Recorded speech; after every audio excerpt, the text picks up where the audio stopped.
Greetings family, I hope you're well. For this morning's session, looking back at the events of last week, I want to start off by entitling it Owning the Rules of the Game. Now, where do I start? What happened last week? No, in fact, let's not go last week, let's start with today. What happened this morning? Tony Blair, the war criminal, his prosecution was blocked by High Court judges. And that's a very important thing to know and to learn from. The very same kind of characters as this Morbic, who's running a public inquiry, is the very same people who blocked Tony Blair's prosecution or potential prosecution.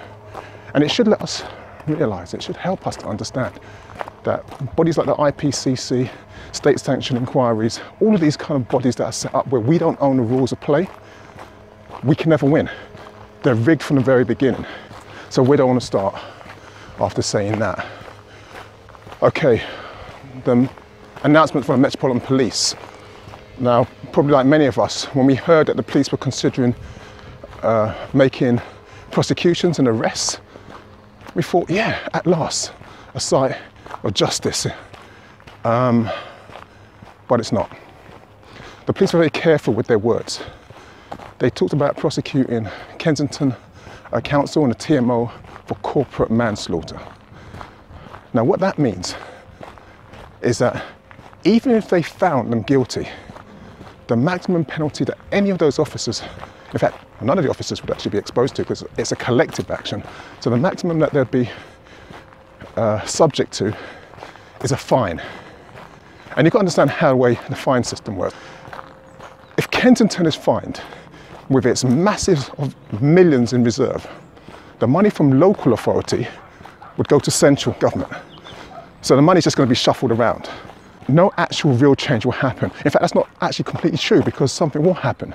Because the money will come out of the council coffers, as they call them, what will happen is that the poorer residents in Kensington will feel the pain because it's their services that will be cut, not the rich ones. It will be their services that are cut to feed the fine for the crime against them. So you've got to understand that this whole idea about corporate manslaughter being some form of justice is complete nonsense, and it's something that has to be rejected. The only other possible option is if the individual officers are actually charged with what's called gross negligence. Now, if they're charged with gross negligence, then there is a slim sliver of a chance that they could go to jail. But again, this is all politicking, this is all kind of games. Okay, so the next party trick that's emerged in the media is again this push to cover up Grenfell Towers. And there are many justifications of why. I think the most haunting or the most dramatic was the one way of saying that it's a terrifying look. There's the sounds of ghosts looking down on the whole of Kensington.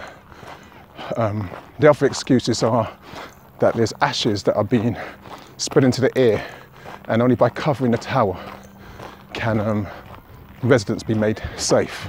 These are all excuses, but to actually cover the tower and then obviously demolish it before justice has actually been achieved, it's the equivalent of actually incinerating a murdered body before an autopsy taking place, before you can get the evidence to find out exactly how bad the crime was. In Hackney, where I live, the shrine that the young people built for Rashan Charles has actually been taken down. Posters, flyers, flowers, just all the tributes, all the reminder of his life and how unjustly it was taken have been removed.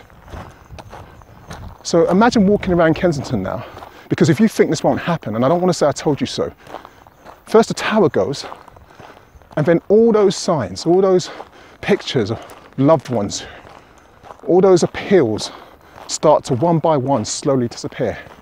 And if there are people crying out for justice, spirits that are haunting people, then the right response isn't to silence their cries, but to realise their ambitions. If we really want to understand the games the media have been up to this week, then they buried what's probably the most important and tragic story of Grenfell since the actual massacre happened in the first place. And I'm talking about the 20 to 30 people who try to commit suicide. And of that, we have a report of at least 4 of them unfortunately successful.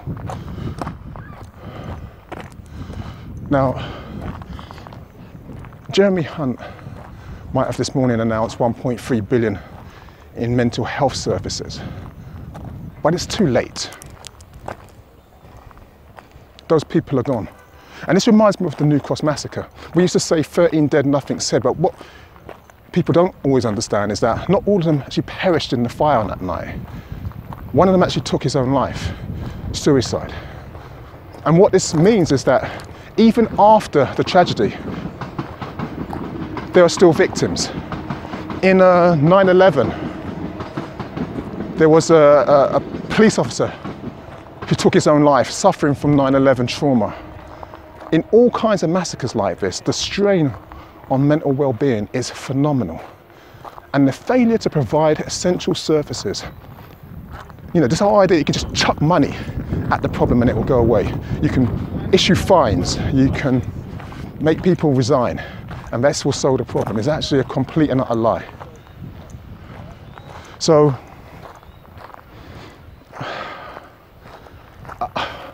what can I say? In fact, let me try to explain this in a better way. We need to change the rules of the game. The game that we are playing is completely fixed. And if we continue along this line, there's not going to be any justice. They'll just keep throwing money at it, keep giving, you know, like little scapegoats, and there'll be no change. There's a bench over there. Let me try and show you what I mean.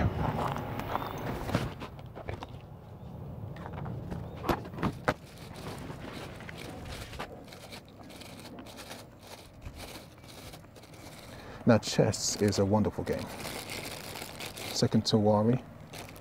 It's one of the first ones I recommend if you want to learn about strategy and tactics. Give thanks to Brother Gallant for teaching our young people how to play it. But in this situation, I think this is the best example, or the best way for me to give you an example of what's actually happening.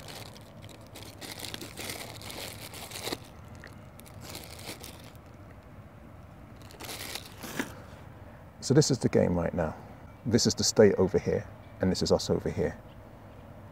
And the state made its move. It moved forward, and what's done is it took us in various different ways. We moved, made mistakes, they took us, and so forth. But right now they know they've made a mistake. Right now they know that the anger is not something they can get away with easily. So they're playing a really smart game. And what they're doing is moving their pawns forward. They're sacrificing them. And then we're taking them, and then we're thinking, yeah, we've got another pawn, we've got another pawn. We're thinking that we're actually making some kind of progress, but we're not.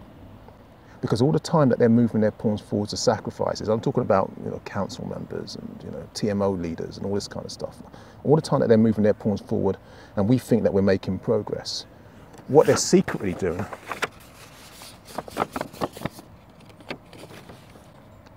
is covering the back row, the leaders, the ones that matter. We're completely exposed, but they're off the table. And this is what they want to do with Grenfell Towers, by actually taking it off the radar so we don't see it, out of sight, out of mind again. We're going to lose that game. So the only way to actually win it is to switch up the rules. We've got to understand that they're playing chess and we're playing drafts, and that can't run. So what happened in drafts when people found out the pace was too slow, that it wasn't working?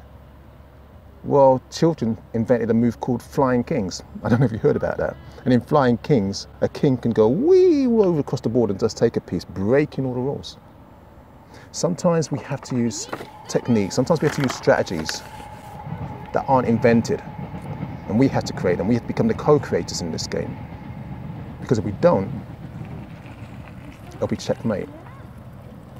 And what I'm telling you, what we can't afford are any more of our people suicides. Nah.